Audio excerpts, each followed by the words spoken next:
The late afternoon sun beat down on the cracked sidewalks of Fairview, a small town just outside of Atlanta, Georgia. Life here moved slow, porch swings creaked with the rhythm of old country songs, and kids played barefoot in the dusty front yards. But on that particular Tuesday, everything changed for two people who hadn't even known each other that morning.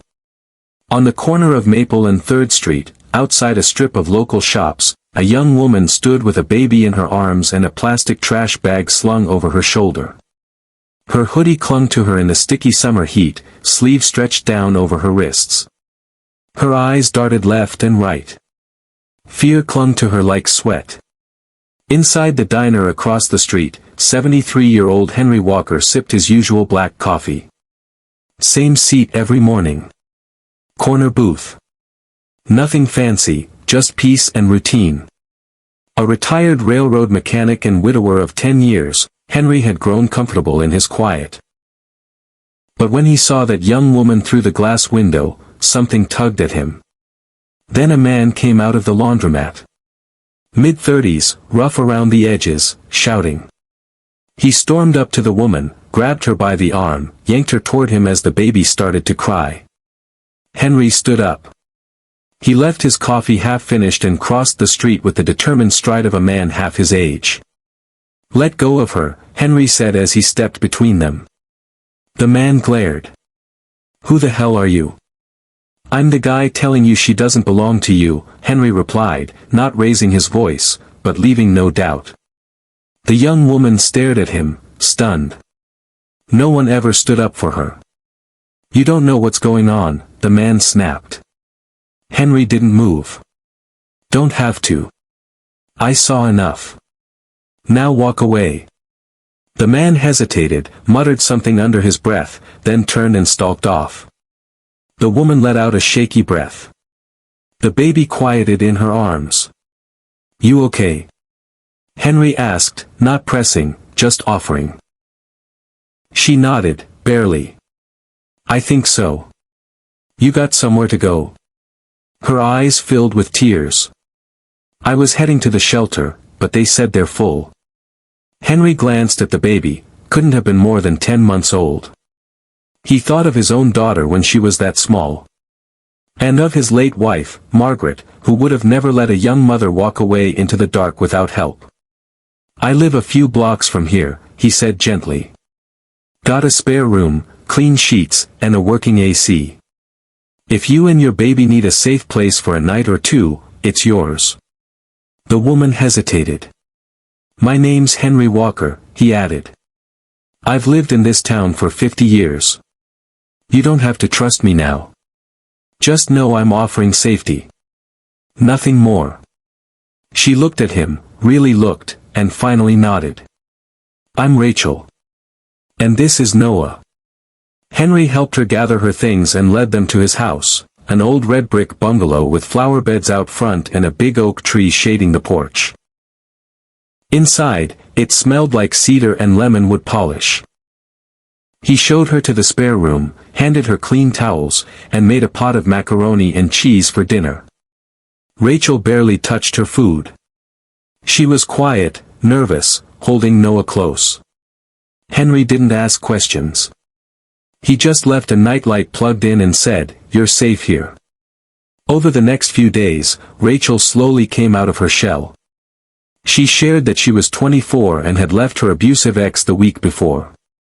She'd grown up bouncing through foster homes and never finished high school. The only thing she ever had of her own was Noah, and now, she just wanted to keep him safe. Henry listened without interrupting. He'd never had a long list of advice, just a steady presence. "You ever think about going back to school?" he asked one morning over pancakes. Rachel gave a tired smile. "I can barely afford diapers, let alone classes. I can help. I got my pension.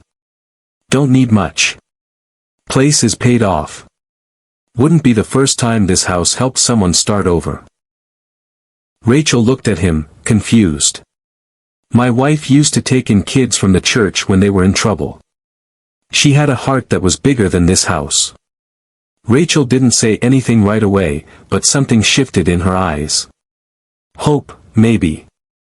Or just the idea that not all people were cruel. Over the next few months, Henry drove her to GED prep classes at the community college, babysat Noah while she studied, and even taught her how to drive. His beat-up '99 Ford truck became their weekend ride to the library and grocery store. Rachel got a part-time job at a bookstore downtown. She started reading again, fiction, poetry, even parenting books.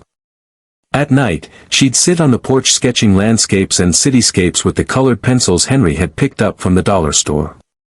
"You're good," he said, watching her draw once. "I used to dream about being an artist," she said, her voice soft. "That was before life got hard." "Well," Henry said, "dreams don't come with expiration dates." By Noah's second birthday, Rachel had earned her GED and landed a full-time job at a daycare center. She enrolled in night classes for early childhood education. Her smile came easier now. So did her laughter. Noah started calling Henry Grandpa. The first time he said it, Rachel froze. "I'm sorry, he just..." Henry waved her off. "That boy's got good instincts." One evening, as they sat on the porch eating peach cobbler, Rachel turned to him and asked, "Why did you help me that day?" Henry looked out at the yard. "Because once, someone helped Margaret. Before she was my wife, she was running too. From a man who tried to break her. A stranger helped her. That kindness gave her a second chance. So I figured, maybe it was my turn." Rachel's eyes filled. "You gave me a second chance, too." 2 years later, Rachel stood on the stage of the Fairview Community Center. Behind her was a banner that read "Safe Step, Shelter and Support for Women and Children." She had started the nonprofit with grant money, volunteers, and a mission, to give survivors of abuse the same chance she'd been given. She wore a simple blue dress, holding a framed photo of Noah and Henry together from his 3rd birthday. "When I thought the world had given up on me," she told the crowd, "a man who didn't even know me gave me a place to breathe again. He didn't lecture me. He didn't ask what I'd done wrong. He just opened his door. And because of that, I could rebuild." In the front row, Henry sat in a crisp button-down shirt, eyes shining, Noah beside him. "I named this center Safe Step because sometimes that's all it takes. One safe step.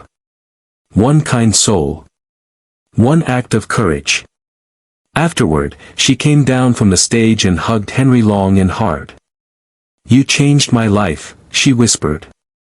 "No," he replied, voice thick with emotion. "You saved your own.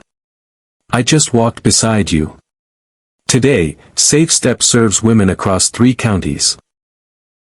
Rachel continues to mentor young mothers, teach workshops, and display her art in local galleries. Noah is thriving, curious and bright, and Henry's quiet little house has never been livelier. There's always music, toys, books, and laughter, the kind that fills in the empty spaces grief once left behind.